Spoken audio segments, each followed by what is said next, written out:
ایران کے تیل کے مراکز کو نشانہ بنانے کے اسرائیلی فیصلے کے بعد امریکہ اور اسرائیل کے درمیان اختلافات سامنے آ گئے ہیں۔ امریکی میڈیا رپورٹ کے مطابق اس کارروائی پر واشنگٹن نے شدید برہمی کا اظہار کیا ہے۔ امریکی خبر رساں ادارے ایکسپریس کے مطابق ہفتے کو اسرائیل نے ایران کے دارالحکومت تہران اور اس کے اطراف میں واقع 3 تیل ڈیپوز اور ایک ریفائنری کو نشانہ بنایا۔ حملوں کے نتیجے میں شدید آگ بھڑک اٹھی جبکہ کم از کم 4 افراد ہلاک ہو گئے۔ رپورٹ کے مطابق اسرائیل نے حملے سے قبل واشنگٹن کو اطلاع دی تھی، تاہم امریکی حکام کا کہنا ہے کہ یہ کارروائی امریکہ کی توقعات سے کہیں زیادہ وسیع تھی۔ ایک امریکی عہدیدار کے مطابق امریکی فوج بھی ان حملوں کی شدت اور دائرہ کار دیکھ کر حیران رہ گئی اور شدید برہمی کا اظہار کیا۔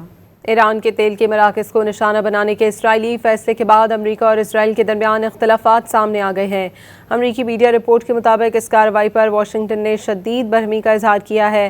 امریکی خبر رساں ادارے ایکسپریس کے مطابق ہفتے کو اسرائیل نے ایران کے دارالحکومت تہران اور اس کے اطراف میں واقع 3 تیل ڈیپوز اور ایک ریفائنری کو نشانہ بنایا۔ حملوں کے نتیجے میں شدید آگ بھڑک اٹھی جبکہ کم از کم 4 افراد ہلاک ہو گئے۔ رپورٹ کے مطابق اسرائیل نے حملے سے قبل واشنگٹن کو اطلاع دی تھی، تاہم امریکی حکام کا کہنا ہے کہ یہ کارروائی امریکہ کی توقعات سے کہیں زیادہ وسیع تھی۔ ایک امریکی عہدیدار کے مطابق امریکی فوج بھی ان حملوں کی شدت اور دائرہ کار دیکھ کر حیران رہ گئی اور شدید برہمی کا اظہار کیا۔